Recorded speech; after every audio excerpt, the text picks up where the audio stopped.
Hello everybody to this channel, The State of the Mind. This channel, the purpose of starting this channel was actually to give the English version of our stories.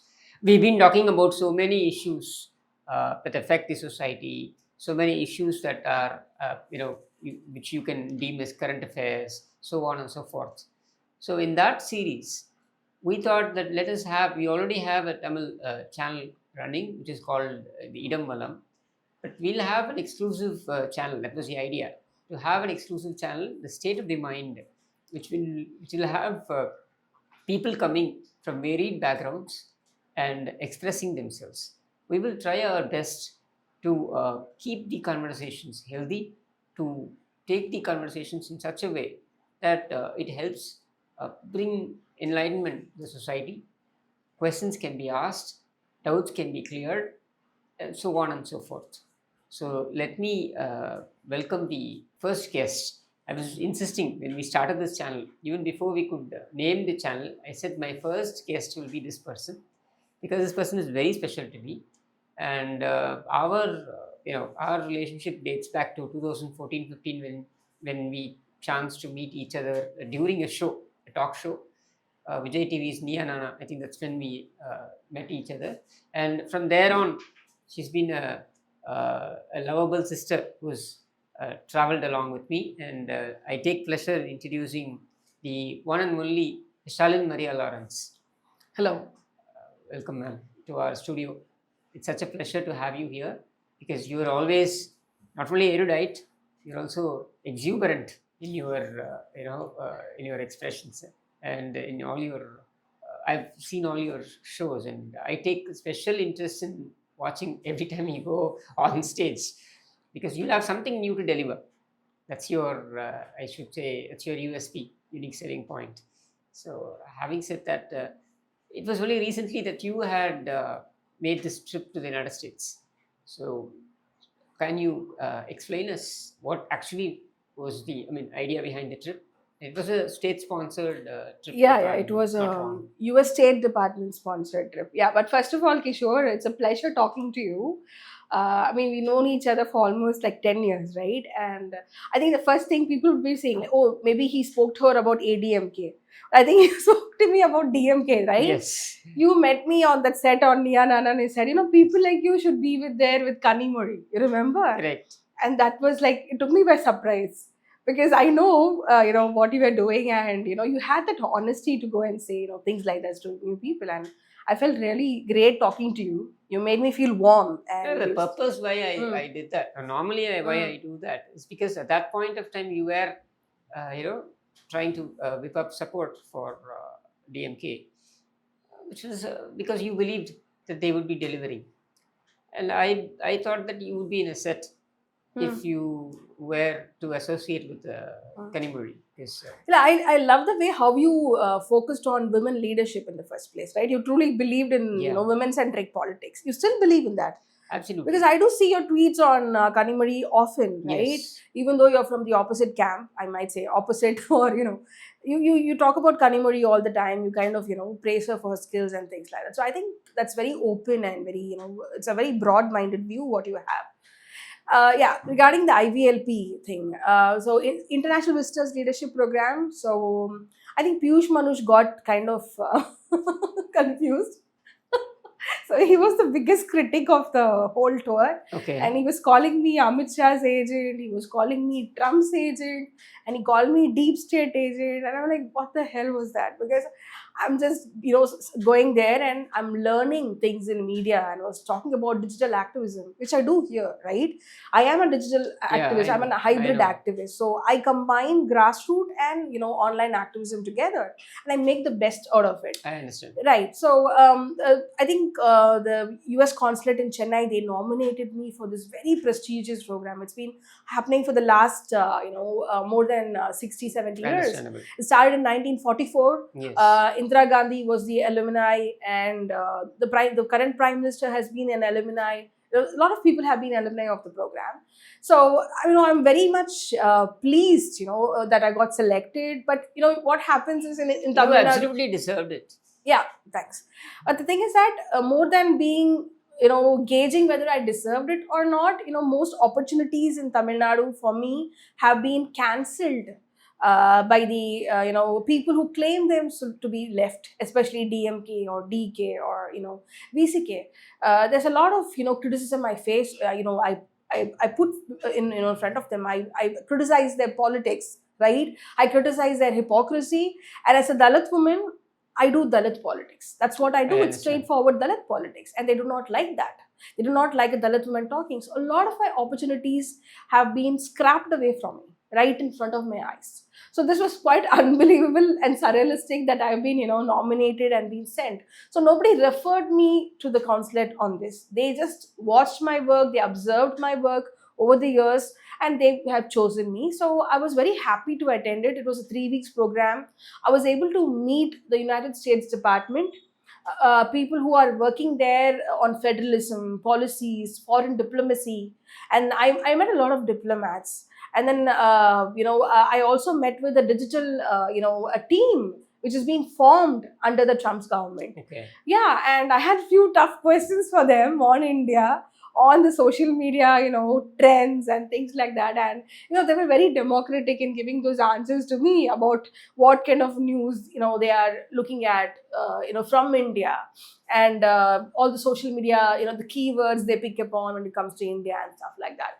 So yeah, we did have a very good conversation on that. And then I did meet a lot of, academicians and news agency heads who work on digital activism I understand. and media as an activism tool.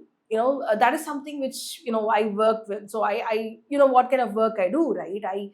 Because I don't have a newsroom. I understand. don't have that much money to have my own newsroom. Wherewithals. you don't Yeah. have to. So what I have is the social media platform where I showcase the news or I put forth the news which has been hidden by the mainstream media. Media kills news. Yes. Media is supposed to give you news, right? But Tamil Nadu media, they kill the news. They kill the news. They conjure. Yeah, they News. manipulate. Yeah, they news. manipulate, and they come out with all kinds of. They create news. Yeah, it's all propaganda. Most of the time, it's either propaganda, Absolutely. it's a very different narrative than what's happening in reality, or else it's gonna be misinformation given in the name of mainstream media Absolutely. news, right? So for example, I don't know whether Sun TV or Kalandya TV or anybody can go ahead and give misinformation in the name of giving news. There's been a lot of misinformation out there, right? They never even correct themselves properly. No, they do. See, you correct yourself only when you accept that you've done a mistake. But you were deliberately planting that particular information. Yeah, so what they're doing is this is called disinformation, right? So they were deliberately planting, narratives about certain things, or they have a fact-checking unit which actually goes and whitewashes the current ruling party. It absolves them of all the I was surprised when a claim is being made. Yeah. They fact check it. Yeah. And they debunk it by saying, "See, we have fact checked." Now, how have they fact checked? The said state official has given a statement. Yeah, I'll give you. How does that become a fact? Yeah, I'll give you a small example, right? How they manipulate the whole fact-checking unit under Ian Karthikeyan, how they manipulate news. There's a thing which says, about Manjolai massacre. They talk about how people died in Manjolai massacre. I have spoken to the people who were victims, survivors of that, the families. I've spoken to the activists who were involved, right? So most of them say police lathi charged, police opened fire, and that's the reason people jumped into the river, right? Now, when this is the allegation made by Dalit activists all the time, human rights defender all the time about Manjolai incident. But what Ian Karthikeyan publishes in his website, U-Turn, he says people did not die of shooting or lathi charge. People died by jumping into the river. Yeah. Because they had no other job. So he's stating the fact. But this is a reality of what one sees. They jumped into the river. But there is a truth behind the news, which means they were instigated, right? Yeah. So once you start opening the fire, people die. So that's how the news should operate. Yes. But what Ian Karthikeyan gives is not actually fact-checked news. It's kind of manipulated news, right? Which, as I said earlier, it absolves the ruling government. Something like spinning a wool over your eyes. Yeah, right. Exactly. He's not even like Zubair. At least Zubair does a lot of things, Absolutely. right? This one doesn't even do that. Or even if there's any caste issues, atrocities, right? We come up with how subplan has been, misused. The Dalit subplan has been misused. They don't come ahead and verify that news for us. There are a lot of DMK people who come and, they, barge into my timeline and, abuse me for giving data on intercaste marriages, right? The Tamil Nadu has very less intercaste marriages. Yes. 1 point some percentage. Least in the country. Least in the country. Even Gujarat has more. So when I talk about this, these people come barging and say, oh, this is not true. But that time, Ian Karthikeyan should be helping me out with giving the data, saying, no, what she's saying is right. All But the he'll more not reason do that. because he's being paid by the state. Yeah, which he's being means paid we are by the paying state. him. So in America, what they say is, if a person, all the democratic forces who are working, they're non-partisans, whoever we met, they're saying anybody who's a fact-checking agent from the government is not a trusted source. He's a state weapon. State employed. State agent. weapon. Yeah, state agent. People will never believe that person. That's what they say in America. Now, how do I take this in India or in fact in Tamil Nadu? How do I take it? In Tamil Nadu, you can take it the other way. You can take it still further. Say he's a DMK agent. Yeah, for example, this is very undemocratic. Like how the government should not hold the distribution of the government cable. Which is very undemocratic. Now we are talking about Pudhiya Thalamure has lost his place, right? It's been removed from the Arasu cable. And look at the arrogance. Yeah. Look at the sheer arrogance. Sheer arrogance. I think Jayalalitha just scrapped the Arasu cable dittam and they were like, barking at her for doing that. But you're removing channels, right? This is very fascist. Nobody's questioning. Even the media was supposed to question. Even the non-partisan media, like the English media who are operating from South, are not questioning this. So where are we right now? So where is neutral news? So these are the things I learned from there. So what they're saying is government controlling news. Wherever I went, right? I spoke about how the news media houses are owned by the state, right? I spoke about how TV news is owned by state. Or I say how a political party... See, every channel you take, you even take, for example, you take Pudhiya Thalamure, News 7 is there, and then Sun TV is there. See, all these news channels, supposedly news channels. Now, all of them are actually owned by a business house. Business house, yeah. As a part-time job. Yeah. They're not into full-time media. Yeah. Like, for example, you take Pudhiya Thalamure, it is to save his medical related empire that he has created. The Pachamuthu, who happens to be the owner of that particular establishment, he has a huge medical empire built. Yeah, and Vaikunta Rajan has a Vaikunta Rajan has his own quarry related empire. So to save that, he has this particular news channel. Then you have News 18. The Ambanis, they have enough money to throw and they have the spectrum bandwidth, which after their Jio, they still will have lots that they can come out with 200, 300 channels. So they are into it. Just look at Sun TV. All these are to safeguard their own business establishments. Yeah. They are not brought in with the purpose of reaching the people with news content. Exactly. They are with an agenda. Yeah. And that agenda is to safeguard their empire or their political interests. This agenda common man does not know, right? The common man thinks, oh, this is just a news, right? This is something which is coming from, News 18. It's a private agency. They do not know it's been owned by a corporate, a capitalistic head who's running it, right? And they all have agendas, exactly. And then you have Sun TV, which becomes a bit more narrower and a bit more critical because Sun TV is part of DMK family. Absolutely. And then you have Kalanjar TV, which is a part of DMK family. And then you have Murasoli.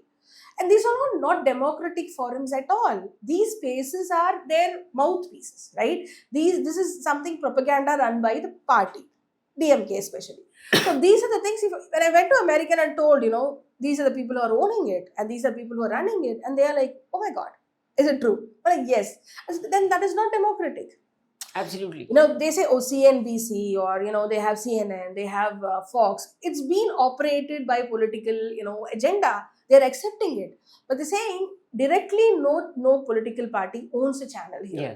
And that is not right. It is ethically wrong. But in Tamil Nadu, it is happening. Then you're comparing yourself to Europe. You're comparing yourself to America. Where is democracy here? The very reason why every political party started thinking that they should have a channel for themselves. See, I don't see Congress, which is a national party. I don't see it owning a channel. I don't see the BJP owning a channel. Whereas here in Tamil Nadu, this practice, this culture was brought in by the the Karnataka family. DMK family. They started it. Yeah. And then it is now like every party needs to have a channel. Yeah. Even I'm feeling right now while talking to you, this gets to my head, like when the campaign for election stops 3 days before the election, I think these channels also have to stop broadcasting anything Yes. before the elections. Otherwise, it's they are crossing the rules. But you have to think about it. The Election Commission has come out with all kinds of rules. But the question here is, where do we draw a line between entertainment, news, and political stuff? Okay, I understand that news will have political colors, but if you have an agenda and say each political party will have one particular channel, and that channel will only spew all kinds of data related to that particular party with an agenda. How do you call it a news channel? It's not a news channel. It's a party tool. Propaganda organ. It's a party propaganda organ. And I think before the elections, I think somebody should suggest election commission that these people, they have to stop doing these things before the elections. I think I want to suggest that also. So there's a lot of, misappropriation or misuse of information technology by these political parties in Tamil Nadu. Absolutely. Right? Absolutely. So this was discussed there. We discussed about it. We discussed about pen. And when I went and I came and tweeted about it, and people are like, "Oh, you discuss about pen." I said, "Yes, because I spoke about pen because pen controls a lot of propaganda work. Pen is PR, right? It's a global agency. Nefarious. It's See, very nefarious. If you really look into their activities, it's kept in the dark. They don't come out openly and say what they are doing, what they are up to. Malinformation. Pen is known for malinformation. Pen can be tried in the court of law for malinformation, misinterpretation, and disinformation. I'll tell you how. I am a Dalit. I am in Tamil Nadu. I am an activist. I have a credibility. I have validity. I'm going around telling, oh, there's honor killings happening here. And Dalit GER is very less, right? The GER of Dalit students going from college to, school to college is very less. You talk about overall GER. And then I say Dalits are getting killed here every day. Right? Our Adravida schools are closed. It doesn't have good infrastructure. What Penn does, they take some random guy, from one Dalit guy from one foreign country who out of luck is doing well in life. They'll pull him up. They'll create a propaganda video saying Dalits are very happy. He'll say, oh, I studied here. I am a Dalit. I am very happy. It's all because of Dravidian model. Now, this must be tried as mal news. Right? This is mal narrative. This is malinformation. I want my people to know that news alone cannot be taken. You cannot just treat news as news. It cannot be taken at face value. It's already been processed, manipulated. Yes, absolutely. Right? So Dalits like me should go ahead and counter this in the court of law. Asking that Penn is doing this, Penn is doing that, right? Because they are constantly spreading fake news. See, we are talking about Penn. See, it's just hearsay. We talk about, oh, Penn is, No, see, I'll tell you what is the problem then.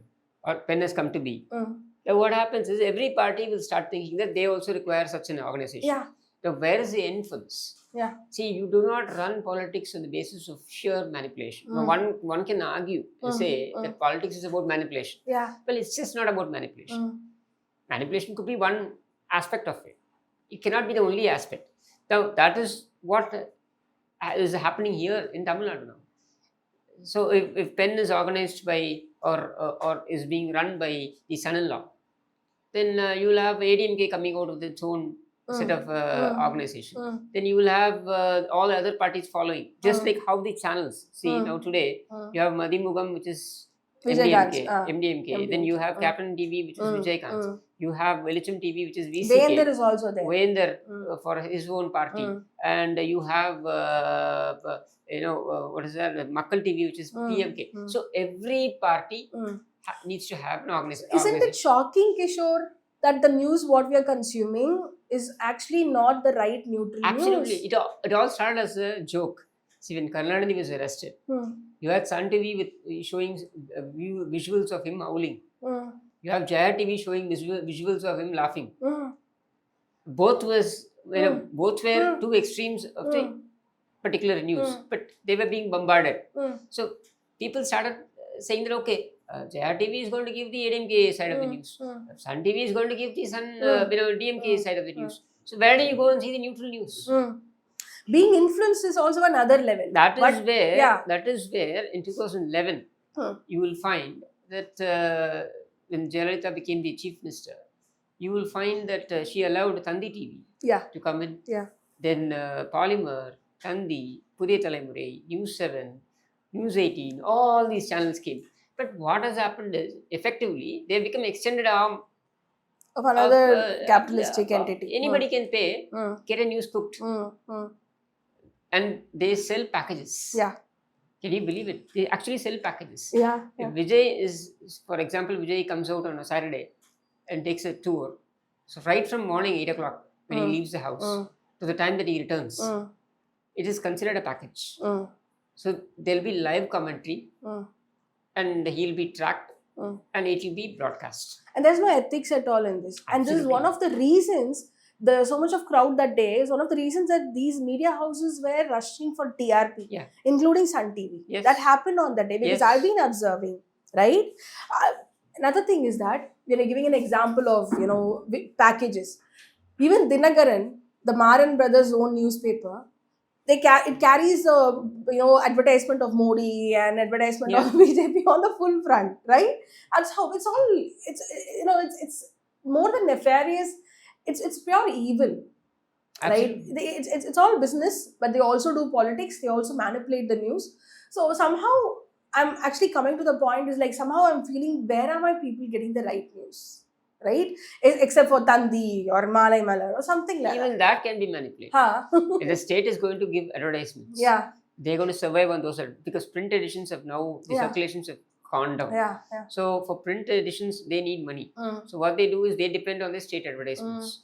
Now, if the government is going to say that, look, you are hostile to us, we are not going to give you advertisements. I'll give you one example. I was writing a column in Kumudam, right? What people say, oh, Kumudam is a center right. That's what they say. Yeah. What happened was... every week, I used to wait for your column to come out.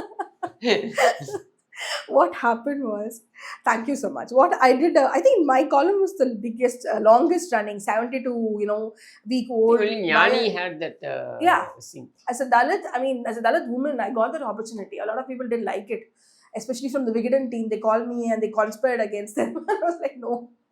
Because I remember this person from Vigadan called me. And then he said, one of your interviews, you're talking about feminism and all, but Kumudam is publishing it next to Mahaperiyava's thing. It's very humiliating for you.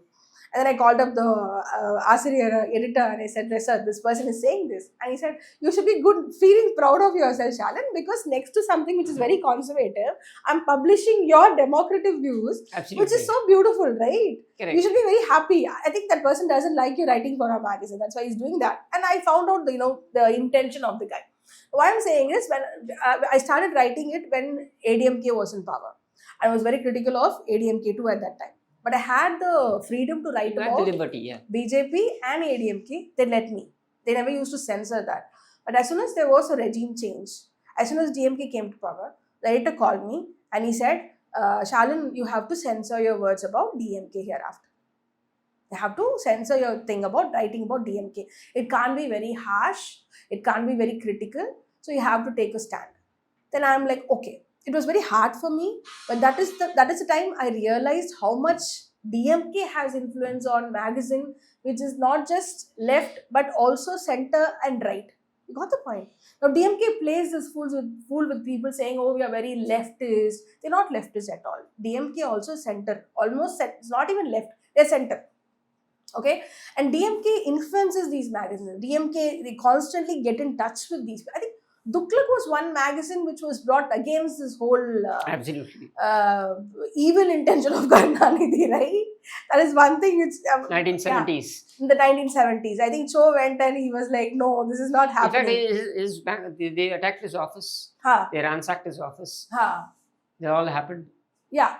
And Cho was a very, strong critic of DMK, right? And I think he also did it when Jayalalitha was in power. He was like very strong critic of I mean, I can understand when you are facing an establishment where you feel that your opinion can come out only when you write. Those days where we didn't have the social media or the advent of the media, so it was okay for you to come out with magazines, come out of the journals during the freedom struggle, because you were under the tightened establishment. But if you are going to see the media today as an extension of that, like for example, since you mentioned about quoted Murasuli, now I can understand when Congress was in its heights, in somebody with a rebel mindset wanted to expose the misdeeds of the government or whatever, and then he or she took the effort, and that's how Murasuli came into be. That's how Dravidian came into be. That's how I mean, from Ayodhyadas, because he was the Dalits were pioneers of journalism in Tamil Nadu. Absolutely. Dalits were the pioneers. Yes. They talk as if they invented the printing press in the first place. DMK. No. Dalits were pioneers. I think in the 19th century itself, we had around 50 plus magazines run by Dalits. In fact, Mook Nayak came later on. Later on. The Mook Nayak was inspired by Ayodhyadas. Yeah, Ayodhyadas is Oru Paisa Tamilan, and then you have Parayan, you have Suryodayam. The name Suryan. The name Suryodayam. It came from there. It came from Dalits. It came from Parayans. Dravidam also, right? Like how they appropriated that intellectual work of these people. Yeah. So what happens is, end of the day, we owned that news agency. We had that agency. What we lack, Dalits lack right now is that we don't have it. And OBCs have it. Yeah. So I think they say, Periyar is known for journalism in Tamil Nadu. But before that, there was Ayodhya Pandita, right? So people have to talk, sometimes I believe that I have to get this information out there. When I talk about news, like how these people didn't manipulate news. This was not a propaganda. They used newspaper, Ayodhya Pandita and Rettamalai Srinivasan. They used newspaper, or Reverend John Ratnam. He was the one who founded the Dravidar Kazhagam, not Periyar or Veeramani, right? It was in 1870. They borrowed it. Yeah, not even borrow. They stole the name. So I'm like, what is yours? Actually, you had nothing, right? So end of the day, now you don't have those Dalit voices in media. All you have is this OBC owned. If you can see the private news agencies, it's all OBC owned. Can you just see the pattern? Yeah. We spoke about Vendor. We spoke about News. Because they keep saying that the Brahmins kept dominating in the media. I agree that there was a certain amount of domination of the Brahmins. But the fact remains that today, if you look at it, it is the OBC that controls the media. Yeah, because Ambedkar wrote a piece on news media in India and print media, and he wrote about Madras presidency as the pioneer for news media. And I said, yes, it was controlled by Brahmins. It's a Brahmin boys club. I mean, it's a true right? But fact. now, if he were alive, he would say it's a OBC boys, not even club, OBC fight club. They are in a rogue mode right now. Right? They are killing the news. Killing the news is a very big thing. For example, this girl who was raped by 2 policemen, that should have made headlines across the spectrum. What is scaring me, or why I'm really worried in this particular incident, because you mentioned this girl. These men were in uniform. They were on duty. They accost this particular vehicle, which is actually carrying some load material. All the way from Andhra to Tiruvannamalai. That was an Adivasi girl. Yeah. She was an Adivasi minor. Yeah. They should have made the headlines. And see, imagine the situation where they accost the vehicle, they threaten the driver, and they take the child and the mother or sister, whoever is accompanying, and they drive away. They take them into a lonely spot where they molest her. Now the question here is, if these people have the audacity to do it wearing the uniform during duty hours, imagine how many other victims would have been there. This is tip of the iceberg. Yeah, that's exactly what I'm trying to. This is a systematic thing happening. So this is not a one-time incident. It takes a lot of guts for somebody to for go and do people that. like us, if you're going to ask an activist like me, looking at this news, what do you think? I would say this is systematic. It's been happening for a long time, and this news just came out.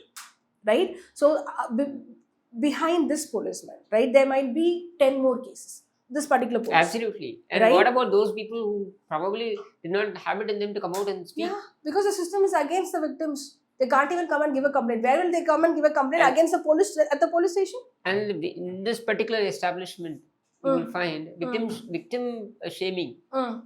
has become the order of the day. Yeah, The Anna University case, yeah, the victims' details were revealed, given out. and there were 3 other cases where the victims were blamed.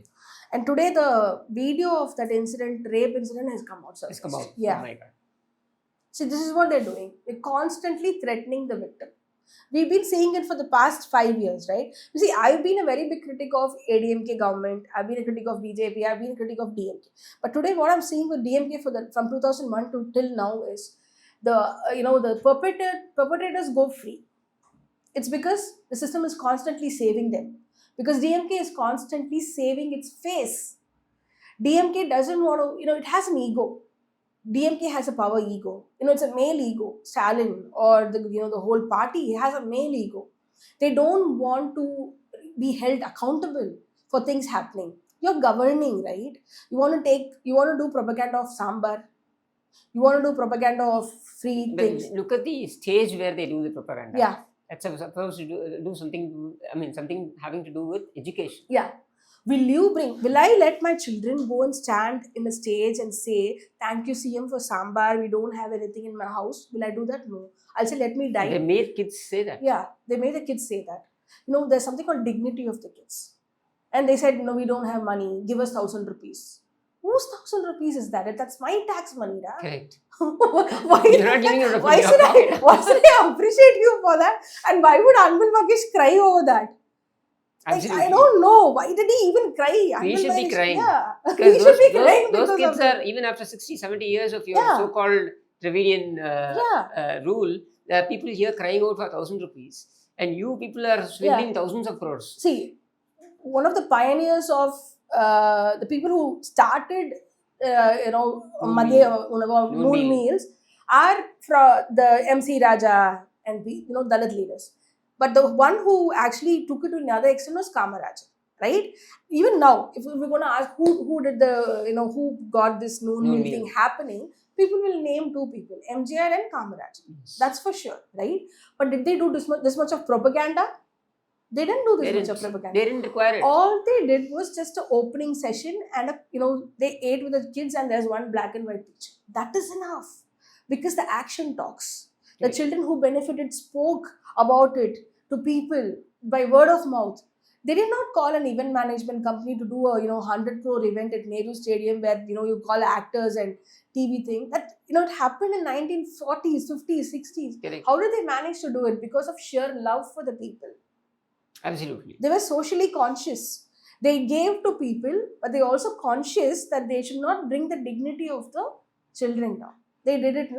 Have you seen the children happily eating with MGR? Did MGR talk about all Absolutely. these things? But why Karunanidhi's family have constantly talking about there's something called benevolent casteism where they say now today they're talking about Gawai being attacked. Mr. Gawai being attacked is very big threat on Constitution of India. So it's not acceptable at all.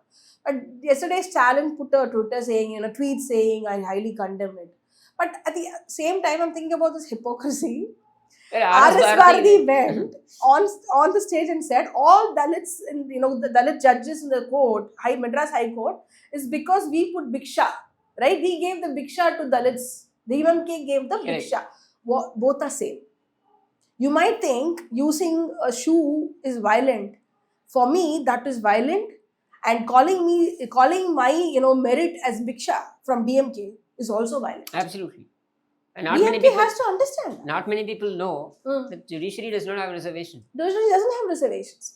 And then you come today and say, I'm giving this food, I'm giving, stop it. That's what I'm going to tell. There are better, even Kerala is giving biryani for noon meals and Maharashtra has a good noon meal system. Even they don't do so much of propaganda with tax money and pulling the children, in front of media. It's all about creating a... I would ask, would Mahesh Pujamuri like his son to come on stage? Will he let him speak? And beg 4,000 rupees with Will anybody? he do that? He won't. Will he let him let his guard down and dignity down and speak to people like that? End of the day, people should understand DMK or ADMK, who is doing any welfare scheme, it is from the pocket of the people, common people. It is my money, right? It is my Absolutely. money. So why do you have to, praise yourself for the money which you're spending for us? You should be This is ashamed. borrowed money. You should be ashamed that the labor stat says Tamil Nadu has the very low minimum wage in India. Tamil Nadu is a very low minimum wage. Pondicherry University, JNU, everybody have a paper on that. Will Stalin be able to talk like that? Because if my minimum wage is met, I will not be coming and standing in front of you for that Absolutely. 1,000 rupees. Right? Where is my minimum wage? You're bringing in so many migrant workers because you can pay them again below What the is, minimum what is wage. the already bare minimum? Yeah, bare minimum. Tamil Nadu has Tamil Nadu has a very lethargic approach to laborers. They talk about, we gave you leave for May 1st. Who wants your leave on May 1st? Give me no minimum salary, minimum wage. Give me protection, right? What did they do? There's something about DMK which totally has to be busted. Right? There's something which about DMK. As you said, DMK is not a holy cow, but that's how they've been treating themselves as. Like they have a moral high ground. They're superior to others. There's one joker from DMK constantly says like DMK has more intellect. DMK men have more intellect. Intellect than anybody else. He will say that the next minute he will go and he will sing peons for Inbanidhi. Yeah, he's a very sleazy guy because this guy who calls himself an intellectual, he's a double meaning, pervert who constantly, talks shit about women all the time. So I'm like, what the hell is happening? And then you have all the speakers of DMK, the language they use, or even Udayanidhi. But people are pointing out at Shivaji Krishnamurthy. As they ever pointed out at Udayanidhi and said, this guy talks in a very sleazy manner about women. Right? He's spoken very sleazily about Jayalalitha. He's spoken very vulgar pictures of her, right? Yes. And he's spoken very vulgarly about Edappadi Palaniswamy or Sasikala, which I wrote in my book.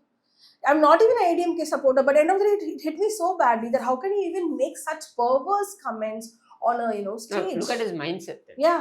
Yeah. From where? So then they're calling themselves intellectual, and I'm like, where is your intellectuality? Where is it? Right? So they think controlling news makes me an intellectual. And you'll have to understand, DMK says that it is ideologically very strong party. You would be surprised that 2022, this fellow was interviewed, Udayanidhi, where he says, only now I have started reading about EVR. Reservations. About reservations. Only now I have started reading about EVR, Ramaswamy, so on and so forth.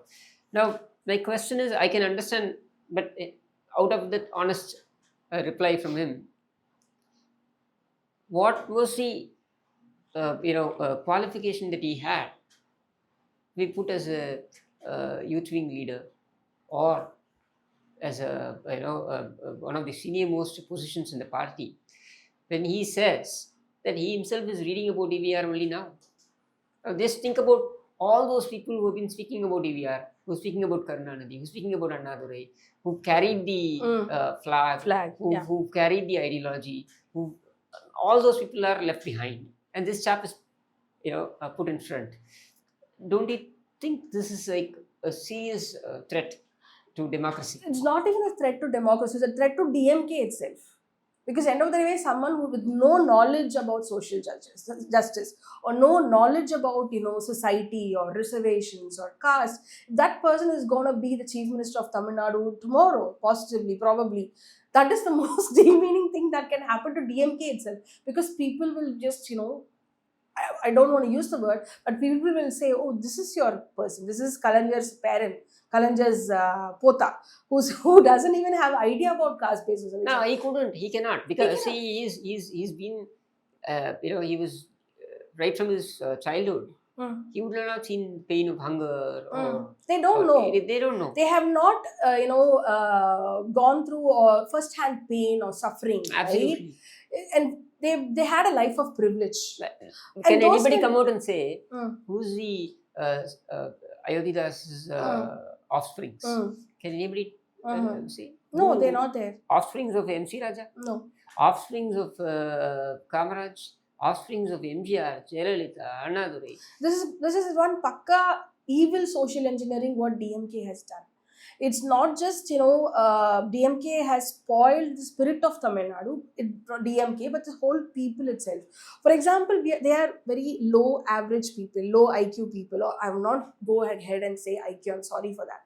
But their intellect is very below average, right? I mean, whenever they talk about me, I said, okay, let me have a debate with Udayanidhi, right? Let me have a debate with Udayanidhi about social justice. They use the word, they have they have very good speech writers. That is one thing which we have to accept. They think, oh, DMK people are very good in oratory skills. It's actually no. They have speech writers. Even Stalin cannot talk properly. Yeah, absolutely. See, there is a whole propaganda being done in the north, which if my north friends are listening to me right now, watching me speak, they think Stalin is very democratic. They think that Stalin is a progressive. They think Stalin is liberal. They think Stalin is an intellectual, or Stalin knows a lot about caste. And there are few people when I used to go and talk in JNU. I've spoken to people from Jadavpur University and B.R. Ambedkar University. So they were like, oh, Stalin is a Dalit. And then I'm like, no, Stalin is not a Dalit. Periyar is not a Dalit. These kind of propaganda DMK has been building in these universities along with student wings. Okay, so I have to go and debunk it. So first of all, we have to tell people that Stalin has no idea about social justice. Absolutely. Not just Udayanidhi. See, I'm talking about Udayanidhi, but that is a very least content. I'm talking about Stalin. Even Stalin cannot have a proper conversation. So if tomorrow I'm going to talk about EWS or I'm going to talk about something else, so Stalin doesn't have the capacity to spontaneously talk about it. They have a one-liner to respond. Yeah. Which is like Brahmins. Yeah. Sanatan. And they don't even have the meaning of it. Or if I'm going to ask, okay, how is Sanatana Dharma has been, distilled into everyday life and how have you countered it? They'll not have an answer. If I'm going to say, every government function from the time TMK has, taken oath as the party from 1968, from the time they've come to power. So I'm going to ask you 67, right? When they came to power. From that time onwards, DMK appoints a Brahmin priest to start every government function. Absolutely. Even until today. Every government function doesn't happen without a Brahmin priest doing a puja with the government money in front of the ministers and the CM. Now you're talking about Sanatana Dharma. Now, how do then you're also upholding Brahmin priestlyhood. So where is your stand now? People should understand that, right? And you claim that you brought people from all castes. They're not doing the work. No. They're not doing it. But my question is, why is that you don't deem it right to invite those priests to your house? To your house. I've never seen them do that. Why Stalin himself is constantly looking for validation from the upper caste? Yes, absolutely. For example, even the planning commission has a TVS family. That can be replaced by any Dalit intellectual. Why not? Why you always have to bring hereditary family which has hereditary wealth, generational wealth? You could give a chance for that to a marginalized community person, right? And even the planning commission, the commission board which has Jayaranjan in it. Mr. Lakshmanan, he's a professor of Madras Institute of Development Studies. He knows more about policies, government policies, policy gaps. But someone like Jayaranjan is there because Jayaranjan belongs to DMK feudal ecosystem. caste. DMK ecosystem and feudal caste. A Dalit will not get that opportunity. Right? What is Raja's position in DMK? When I talk about these things, Sanatana, one thing is Kalanjar's son, and Stalin's son. Now Stalin's son is getting promoted. Absolutely. What is this? That is what is called Brahmanism. And have they even equipped themselves? Yeah. That is the question. And that is what is called Brahmanism. It's on the basis of birth. Don't you think it is wrong? Don't you think this is not what is progressive? It's an affront.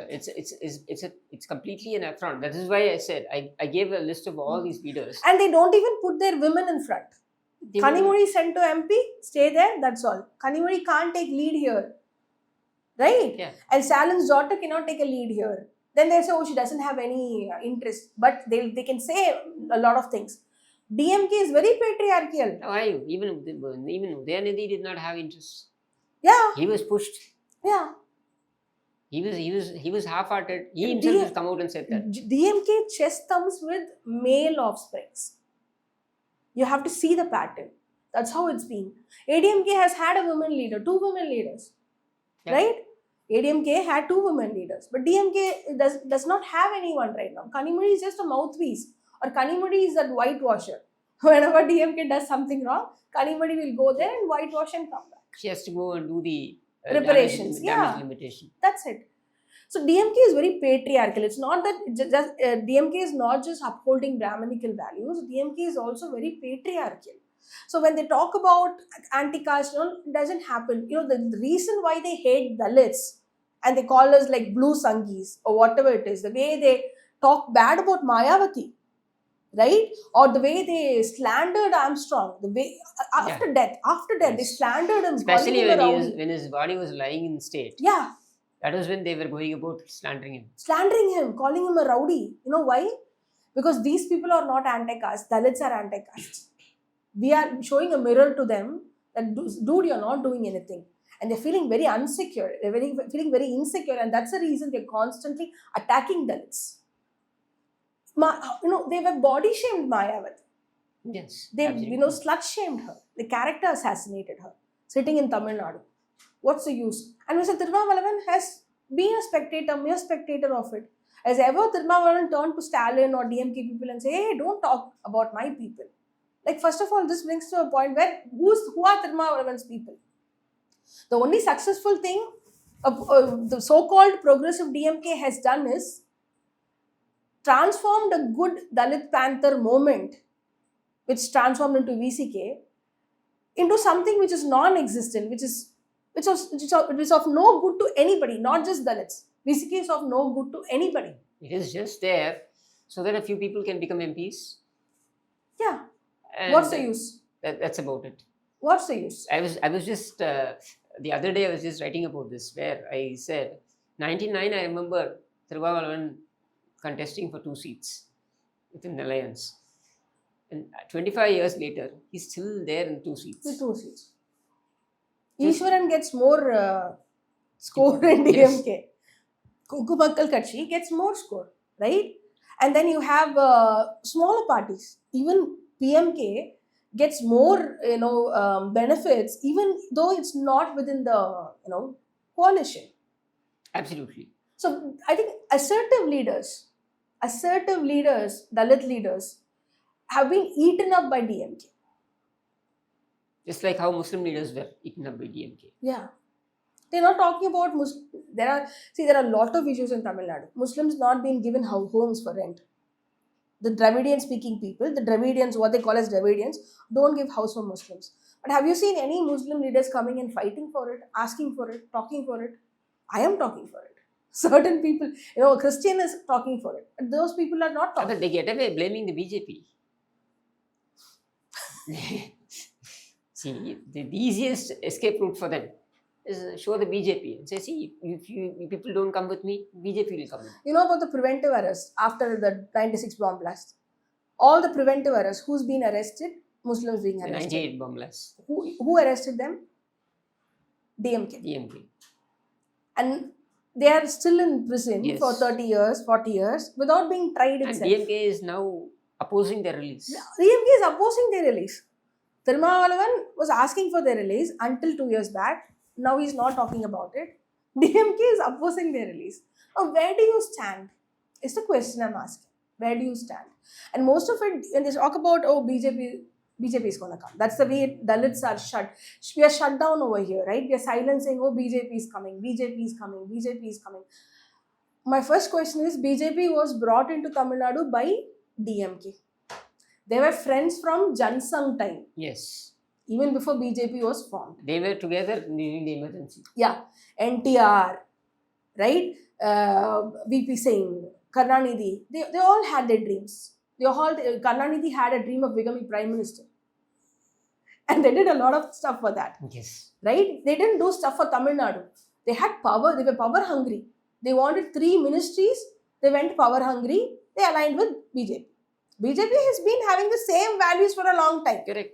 It's not like they changed today. Why the Gujarat riots? They were together. They were During together. Gujarat riots. They were even justifying it. Yeah, they were justifying it as 2 people clash. Two crowds are clashing. Like 2 mobs are clashing. They even now they don't have an answer for it. And then the representation in DMK, you do not have Muslim or Christian representation at all in DMK. Proper representation has not been there. Something, see, token representations are there.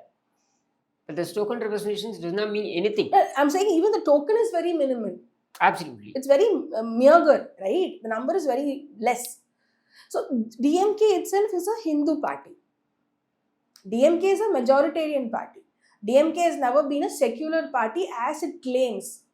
I'm a Christian, I'm saying, because all the patterns which I've seen from what DMK has done, it's been very Brahminical and very patriarchal. And end of the day, they do not have any concern for Dalits or minorities. They don't have any concern for minorities. Absolutely. It's all, lip service. That's it, nothing else. And especially Dalits, you've seen, I've told you about you remember I spoke to you a couple of days back. I called you and I said, Kishore, the NCRB data has come. I wanted to talk about that. The crimes on Dalits and women has increased by 3-fold, and people are not talking about that in Tamil Nadu. Why don't you elaborate about it? So the NCRB gives out data every 2 years, 3 years, and this year it has come up with the data from 2021 to 2024. So it says Tamil Nadu has the highest number of violence on children and Dalits. Overall violence has come down, but Tamil Nadu's number of violence on Dalits is more. It's increased by threefold. It's increased threefold. And violence on children also has increased. So this is a very dangerous, crucial data. You have to understand how pathetic the situation is for children and Dalits. You know why children and Dalits? Because they are voiceless. Right? They are voiceless. Absolutely. They are very vulnerable condition. Now, this is what I told about what Penn will do in this. When NCRB gives you a data saying so much of things are happening on Dalits in Tamil Nadu, then DMK has to talk about it. DMK has to convene the State Vigilance Committee, because Stalin is the SCSC chairman, is chairman of the SCSC POA Commission, right? Which they have not done over the last 3 years. But they had 2 times, once they came to power, and then they did not have it at all. So Stalin has to, see what kind of violence exists on Dalits or children, right? He has to talk to the IAS officers. Minimum 25 IAS officers are needed. And he has to assess the situation every 6 months. But Stalin has not done. But what they will do is, they will go to Penn. Penn will make a video with random women. They'll pay them. Samira Reddy will come and talk about that on social media. That Tamil Nadu is very safe. Samira Reddy is staying in Goa in a very elite mansion. Okay, Samira Reddy is not even Tamil. I understand. So Samira Reddy will talk about Tamil Nadu, how safe it is. This is what Penn will do for DMK. Hire people, hire influencers, and then, whitewash the whole thing. Subject. Yeah. That's what has been happening the last 4.5 years. Yeah. Get hold of people, get them as influencers. When they were in the opposition, they were doing this with all the movie stars. Yeah. Like Surya was used. To express anything on all subjects. Surya used to talk. Surya is nowhere to be found. Yes. Now, so many irregulars are killed every day. And he just came, he commodified the suffering and he left. That's what I said. I didn't like the movie. I said the movie commodified our suffering. And he just left, right? Absolutely. He just made money out of it. The community has not seen anything. But people put Surya on a pedestal. They don't even question the government. Like how Shah Rukh doesn't question. He wants to maintain his stardom. He's very selfish. Shah Rukh doesn't go ahead and say, I'm a political reformer or a social reformer. But Surya portrays himself as social reformer. Absolutely. Right? Or Kamal portrays himself as a reformer. Because they believe that post their market drying up, then they always have a leg option to come to politics. So they'll have their fans. To whom they are demigods. So they can obviously now shift to politics, and then they can run there, like how Kamal Hassan goes about. He has a Rajya Sabha seat.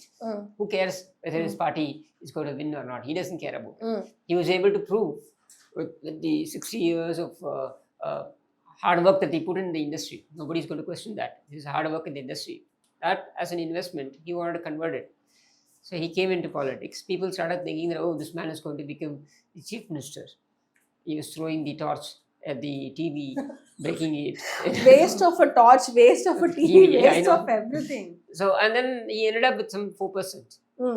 So this 4% he was able to showcase and say, look, I have 4%. And make a good deal out of it. Make a good deal out of it. He's having the DMK, bankrolling his movies. His Raj Kamal pictures were almost defunct, but then he gave life to it. And then now he is given a Rajya Sabha seat. He doesn't care what happens to his party, what happens to all those people who came and sat, watched what all he spoke, and were having all kinds of dreams for him. Posters were coming out every day. Now, what happened to all that? Yeah, that's it. See, Kamal spoke about nepotism.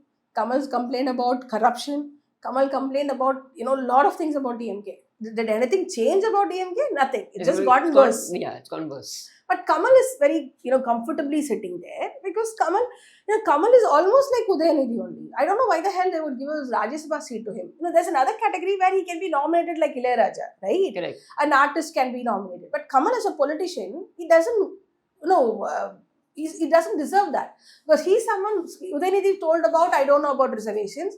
Kamal is someone who says, you tear community certificate and then caste will be gone, right? So I don't know how can someone like Kamal Hassan, I'm really he gets an MP seat. Even VCK doesn't get that. So you see with what kind of people Arivalayam or Stalin's Kalanja's family holds up, right? This is the kind of people they always look up. It is like, you scratch my back, I'll scratch yours. It's almost like that. It's anybody like Vairamuthu also. You go ahead, he'll praise, he'll get things done, right? Vairamuthu is a Me Too guy. And Vairamuthu is still surviving because of DMK support. Absolutely. Satyaraj. Whenever... Someone wants to create a career for his daughter. These are the privileged people who've now come into our system and who are now, because they are all idols. See, nobody can question the talent, as I was again saying, nobody can question the talent of Kamal Hassan as an actor. I would call him a genius. So he's trying to encash that into politics. Yeah. This is where I have a problem. Like, you are yet to be proven in politics. You may be a genius there. That doesn't mean that you're going to be the same here. The kind of trust that people keep and think, oh, he achieved there, so he can achieve here. Now, can a leading doctor have that kind of privilege? He cannot. Or any other leading profession. Can they have that privilege? No. They cannot. Now, this is a society that rejected T.N. Seshan. A man who brought in electoral reforms. He was good, he was honest. But he was defeated at the hustings. So when people can see that you may be good in that profession, it doesn't mean that you're going to be good here. Why is it that they don't have that realization when it comes to movie stars? Because cinema is a religion. I've written in my book, I said as soon as someone becomes an actor, he dreams himself to be the next Prime Minister of India or Chief Minister of Tamil Nadu. It's very easy to become the Chief Minister of Tamil Nadu. This cannot happen in North. North has had a lot of Bollywood actors who were in politics, like Vinod Khanna, right? Amitabh was there, or Jaya Bachchan is there. A lot of people have become politicians, but they do not have the Chief Minister, ambitions, because they kind of think it's a very, the word is very divine position. They think it's a very powerful position. They don't even think themselves as another, chief minister. Smita Patil's father has been the chief minister of Maharashtra. You know that, right? Yeah. So they come from, there's been a lot of people in North who have actually been very active in politics, but they have never had this chief minister dream. Ambitions, yes. Right? They've been there. They've been good. One can and have bad. those ambitions, but my question is, how is it that you say that I am good in this field, Yeah. therefore I will be good here? Only in Tamil Nadu, Yeah. they will not test the waters at all. Right? They will not test the waters. They will not go grassroots. They do not know about the issues what people face. For example, an actor like Shiva Karthikeyan. What does he know about Tamil Nadu's social issues? The scriptwriter will come and tell him, sir, there is a famine happening because of rain. The rain is not coming properly. So there's famine in Tamil Nadu and Delta region. Let's do a work on that. He wants to capture that moment. That's it. Will he have a knowledge of what people are actually going through that? The kind of foundations that they put for that is like when he comes on stage and says, see, I came from a very struggling family. No, you did not come from a struggling family. Your father was a police officer. Right?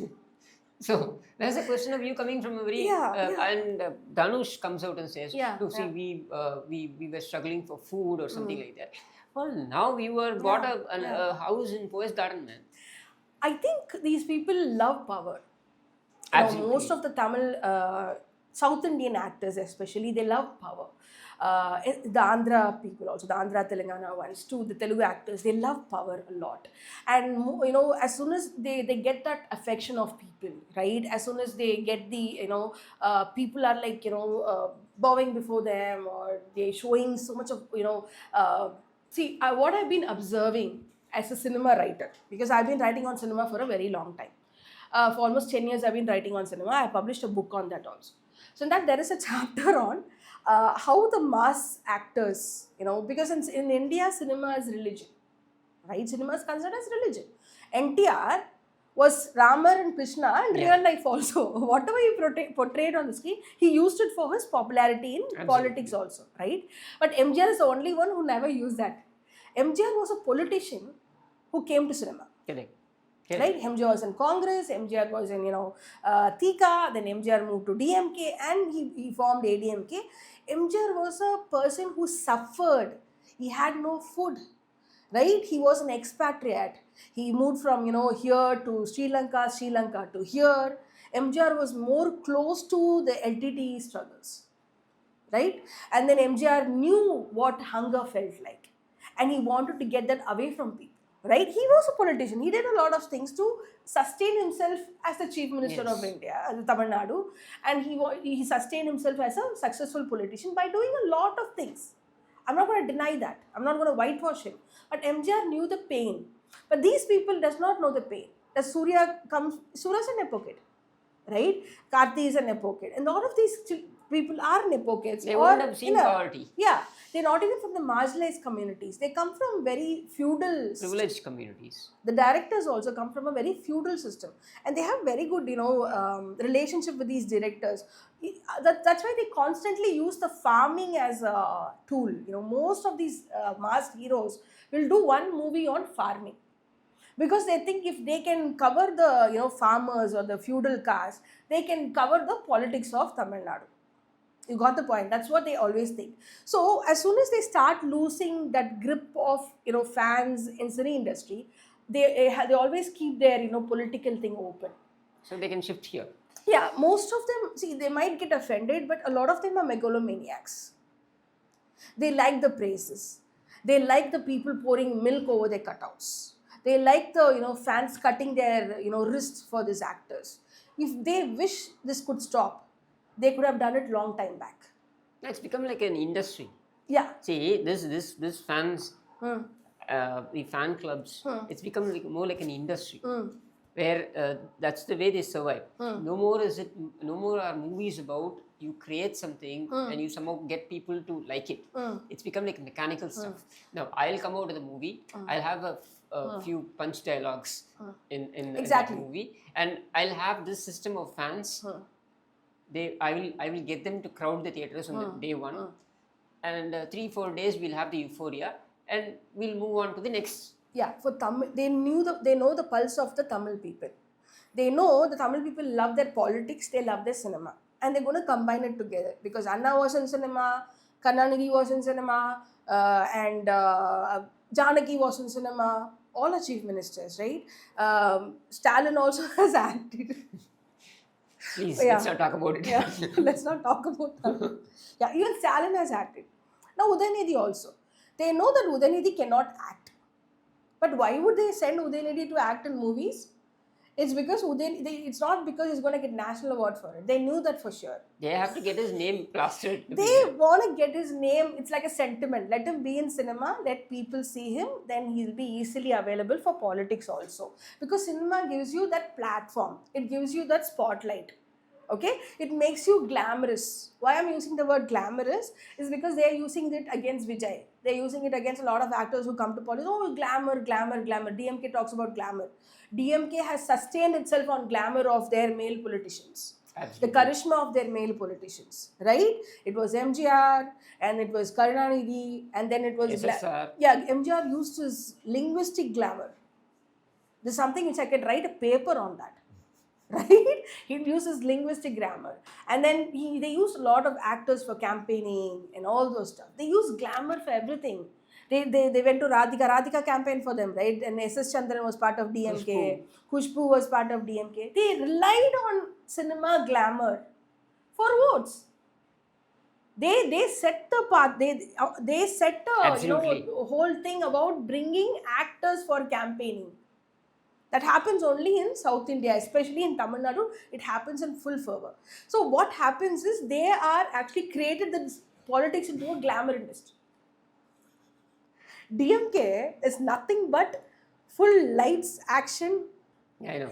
Lights, action, and what they say, camera, lights, and action. DMK is like that. Stalin, when you see him speak, at a public forum, Dramatic. It's very dramatic. It doesn't come from his heart. You can just understand it. It doesn't come from his heart. He speaks like he's performing. He's constantly seeing the audience who are not there.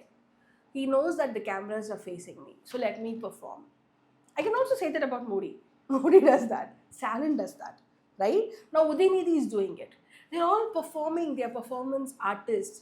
They don't have any connection to grassroots people, or they don't have any connection to social justice or political values. They're all performing to a crowd. And DMK itself has become a performance space. That's why they look at Edappadi and they make fun of him, because Edappadi lacks that glamour which they have constructed in politics. Edappadi is a layman, a commoner, a farmer who does not have that glamorous linguistic skills. Or Edappadi is someone who does not, has not acted in any movie. Edappadi has no, connection to Tamil literature, which they will do, Tamil literature. Yeah. So Edappadi is a commoner who has worked in his farm and come to politics. Absolutely. But DMK has created a political, ecosystem where everything is sheen and glamour and charisma and actors and things like that. So that's why they make fun of Edappadi so easily. With Jayalalitha, they could not do it. She had that glamour, She had the charisma, she had vigor, she had a lot of things. So they slut-shamed her. They character assassinated her. Different tools for different people. But the final word is, DMK is the one which is sitting and thriving on glamour. When I say glamour, it's not sexual glamour. I'm talking about the vulgarity. Absolutely. The vulgarity of thought, of performing to an audience. They think the people, the citizens are audience, not their people. A lot of things have been discussed today in this session, and I would like this to continue, but I would want you to come out with more and more topics. So let's wrap it up today for this. But we will have a lot more sessions. It's always a pleasure being, coming and discussing with you, because whether it is on the phone or when we meet up, we are always, talking about various subjects, and we laugh a lot. So it was nice doing this session. Thanks a lot for coming to my studio. Thanks, Kishore. It was lovely talking to you. I think we can do more sessions on this. Absolutely. Also. Yeah, thank you. Thank you so much.